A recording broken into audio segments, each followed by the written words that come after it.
Welcome to அரிஸ்கோம் channel. இன்றைக்கி பார்த்திங்கன்னா சூப்பரான ஸ்வீட் ரெசிபி தாங்க பார்க்க போகிறோம். இதுக்கு தேவையான பொருள் பார்த்திங்கன்னா வெறும் 3 பொருள் இருந்தால் போதும். வாயில் வச்சோடனே கரையிற அளவுக்கு அவ்வளோ சாஃப்டாக இருக்கும்.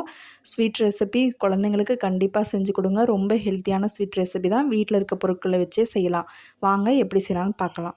அதுக்கு தேவையான பொருள் பார்த்திங்கன்னா இதில் ஒரு 5 டேபிள் ஸ்பூன் கிட்ட நான் குக்கிங் ஆயில் எடுத்துக்கிட்டேன். நீங்கள் எது வேணாலும் எந்த ஆயில் வேணாலும் எடுத்துக்கலாம்.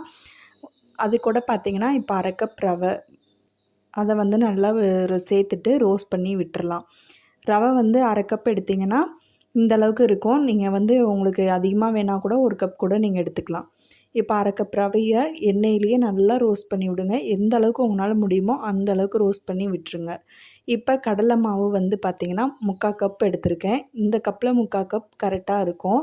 இல்லை நீங்கள் தண்ணி கரைச்சி கூட சேர்த்துக்கலாம், இல்லைன்னா அப்படியே கூட சேர்த்துக்கிறலாம். அது உங்களோட விருப்பம்தான். நான் இப்போ வந்து அப்படியே சேர்த்துட்டேன். நல்லா வறுத்து விட்டுருங்க. அந்த கடலைப்பருப்பையும் ரவையும் வறுத்து நல்லா ரோஸ் கலரில் வரணும். அந்த அளவுக்கு பார்த்து பதமாக வறுத்துக்குங்க. பாருங்கள், இந்த அளவுக்கு நல்லா வறுத்து வருது.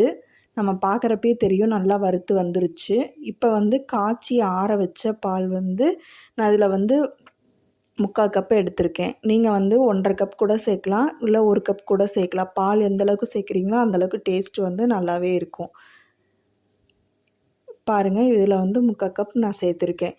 சேர்த்துட்டு கட்டி விழுகும். ஆனால் வந்து கட்டி விழுகாத அளவுக்கு கிளறி விட்டுக்குங்க. இது கூட பார்த்திங்கன்னா கொஞ்சம் கடலை மாவு லேசாக தூவி விட்டிங்கன்னா கட்டி விழுகிற மாதிரி இருக்கும். ஆனால் நல்லாயிருக்கும். சாப்பிட்றப்ப குழந்தைங்களுக்கு ரொம்பவே பிடிக்கும். லைட்டாக மேலால் தூவி கிளறி விடுறப்போ லைட்டாக தூவி கூட விட்டுறலாம். பாருங்கள், இந்த அளவுக்கு இருக்கும். இதை தான் நம்ம கரெக்டாக பக்குவம் வந்துருச்சு. இதை அப்படியே ஒரு அடுப்பில் வச்சுட்டு லோ ஃப்ளேமில் வச்சுருங்க. இப்போ பாவு காய்ச்சிடலாம்.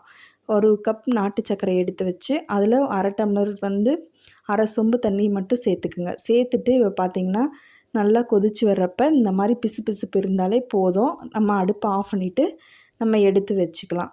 இப்போ பார்த்திங்கன்னா அது கூட சேர்த்துடலாம். வடித்து சேர்த்துருங்க, ஏன்னா தூசி மண்ணும் இருக்கும். இந்த மாதிரி வடித்து சேர்த்துட்டு நல்லா மசிச்சு விடுங்க.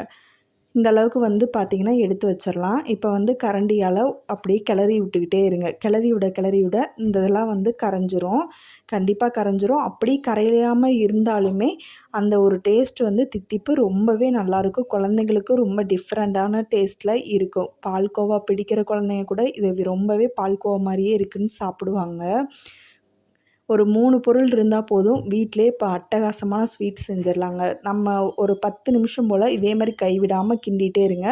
கிண்டிகிட்டே இருக்கிறப்ப பார்த்திங்கன்னா இப்போ ஒட்டாமல் இருக்கணும். கடாயில் எந்த அளவுக்கு ஒட்டாமல் இருக்கோ கரெக்டான பக்குவம்.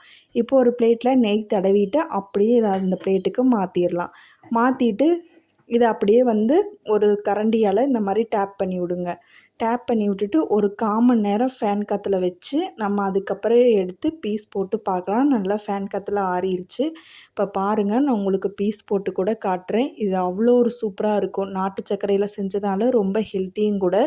வீட்டில் இருக்க 3 பொருளை வச்சு செஞ்சாச்சு. நாட்டு சர்க்கரை, கடலை மாவு, ரவை, இது 3 இருந்தால் போதும். சூப்பரான டேஸ்ட்டில் ஸ்வீட் வந்து ரெடி ஆயிடுச்சுங்க. வாயில் வச்சோடனே கரைஞ்சிரும். இந்த ரெசிபி பிடிச்சிருந்தா நம்ம சேனல் லைக் பண்ணி, ஷேர் பண்ணி, சப்ஸ்கிரைப் பண்ணுங்கள்.